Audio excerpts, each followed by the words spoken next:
Assalamualaikum warahmatullahi wabarakatuh. Hai semua, apa kabar? Mudah-mudahan kalian selalu sehat dan tetap bahagia. Pada materi IPA kelas 7 kali ini, kita akan membahas materi mengenai pencemaran lingkungan pada bagian yang terakhir, yaitu tentang pencemaran tanah. Simak baik-baik videonya dan jangan lupa siapkan catatanmu ya.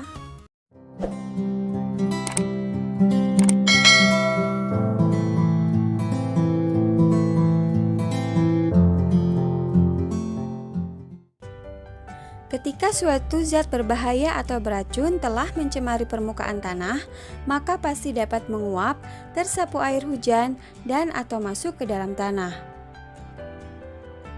Pencemaran yang masuk ke dalam tanah kemudian mengendap sebagai zat kimia beracun di tanah.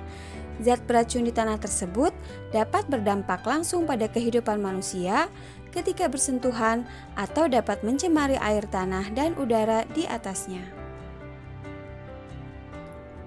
Pencemaran tanah adalah suatu keadaan di mana bahan kimia buatan manusia masuk dan mengubah lingkungan tanah alami. Sebenarnya, apakah yang menjadi faktor penyebab terjadinya pencemaran tanah? Pencemaran tanah terjadi karena adanya limbah domestik, limbah industri, dan juga limbah pertanian.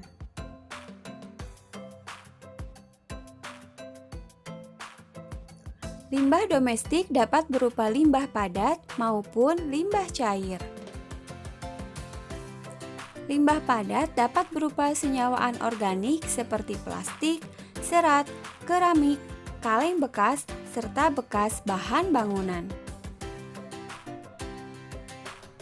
Limbah cair dapat berupa tinja atau feses, deterjen, oli, dan cat. Jika meresap ke dalam tanah, akan merusak kandungan air tanah dan membunuh mikroorganisme tanah. Kedua jenis limbah tersebut mempunyai dampak buruk bagi tanah dan kelangsungan hidup makhluk hidup lain. Sampah anorganik bisa bertahan hingga 300 tahun karena tidak terbiodegradasi.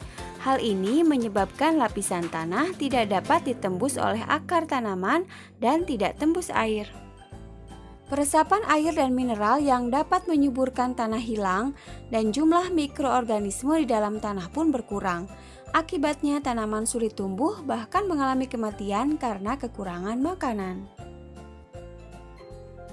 Sama seperti limbah domestik, limbah industri juga berupa limbah padat dan limbah cair.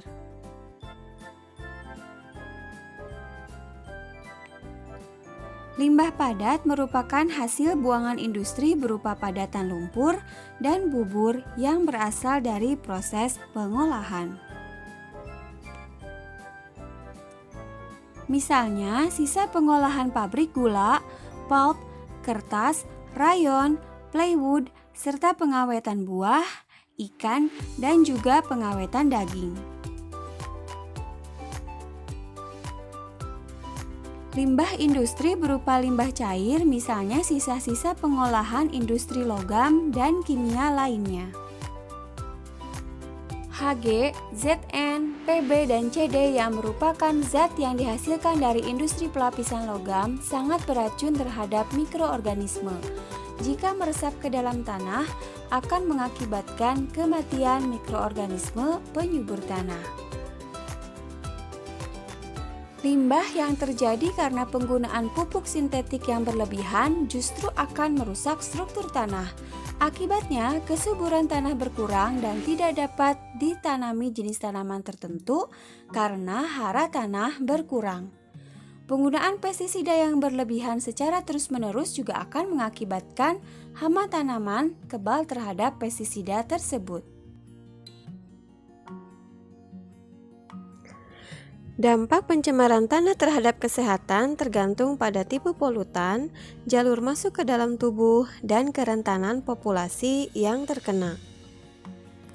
Contohnya saja kromium, berbagai macam pestisida dan herbisida yang merupakan bahan karsinogenik untuk semua populasi. Timbal juga sangat berbahaya pada anak-anak karena dapat menyebabkan kerusakan otak serta kerusakan ginjal pada seluruh populasi. Raksa dan siklodiena dapat menyebabkan kerusakan ginjal. Beberapa bahkan tidak dapat diobati. PCB dan siklodiena akan mengakibatkan kerusakan pada hati ditandai dengan keracunan.